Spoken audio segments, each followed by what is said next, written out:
We've got a reading this morning on voters' reactions to President Trump's address to Congress last night. CBS News contributor and Republican strategist, that's Frank Luntz, invited California voters to take part in a focus group.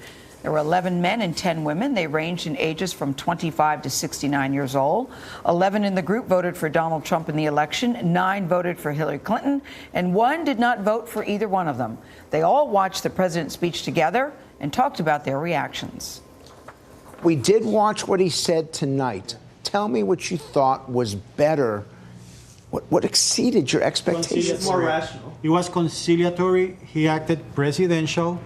So I think that's a very, very good first step. What else? I really like the fact he brought everyone together, Democrats and Republicans, regarding veterans and taking care of our veterans. That's not a political issue. I think, regardless of what you think, these are people who have served in the military. They're down on their luck financially, with their health. He did not address the problem with the VA. The VA is not doing anything. Doing very little for vets. And he should, and we all want to see it change. I think that's the point. There has to be a change, and it's for both sides. I do believe he will take an action to change it. He went from the hate crimes, which I was concerned he would talk about, and he did, unity, and then he went on to about, how to try to come up with solutions to replace But then on the Obama. same hand that he talked about the hate crimes and the desecration of the Jewish cemeteries, which is horrible, he neglected to mention the desecration of the Indian burial grounds with the pipeline. Right. He asked for cooperation. Yes, it does. He delivered on his promises that he will follow. And he said, my job is to be the president of all Americans. Words. Can you ask for anything? Did you deliver that tonight? Yes, he did. How is it going to be tomorrow? Tonight. What are we going to see tomorrow? And I think that's what we need to be watching for, because up until now, we haven't seen anything like this. And he spoke in broad platitudes. Who doesn't want our kids to be safe and healthy and have a good education? Yes, but he did. Hold on. Where are the specifics? Well, Frank Luntz joins us from Los Angeles. Frank, the president, for the most part, is getting rave reviews for his speech last night, including a lot of people picking up on what the man in your focus group said, that he sounded presidential and looked presidential. What was the overall response from your group? Yes, out of the 21 people, 16 out of 21 said that he exceeded expectations, and only one person there who spoke in that little clip felt that he fell short. And the reason why is that he seemed to appeal universally to Republicans and Democrats, to treat the country as a whole rather than looking at individual groups. Our Trump people felt that he kept his promises and hasn't backed down. And our Clinton people felt that he is trying, that he is making an effort to reach across the aisle. And what's fascinating to me is that they watched the Democratic response as well, and they were rather critical because they thought that was too partisan. But one more thing, Gail. It's interesting that they always talk about what the president didn't say, even though the speech lasts, 45, 50 minutes. So often the American people are listening for what they don't hear, and that's what they complain about. Frank, your focus group did something called a dial test during the speech. The red line indicates Republican-leaning voters, and the green line indicates Democratic-leaning voters. The higher the line, the more favorable the reaction. So let's see how the group responded when President Trump discussed a $1 trillion infrastructure investment plan.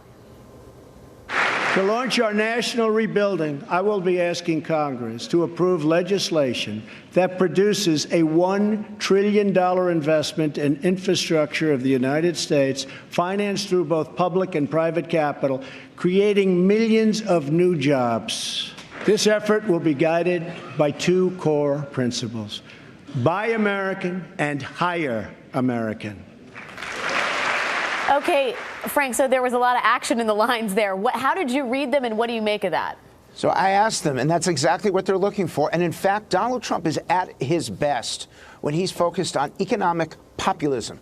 The infrastructure has significant support among Republicans, provided that it provides accountability, and it has significant support among Democrats, provided that it supplies American jobs. So it works with both sides. And you saw those lines jump. That's exactly what the American people want to hear from him. The president also emphasized immigration and border security again last night, Frank. Let's watch how that played out on the dial test. At the same time, my administration has answered the pleas of the American people for immigration enforcement and border security.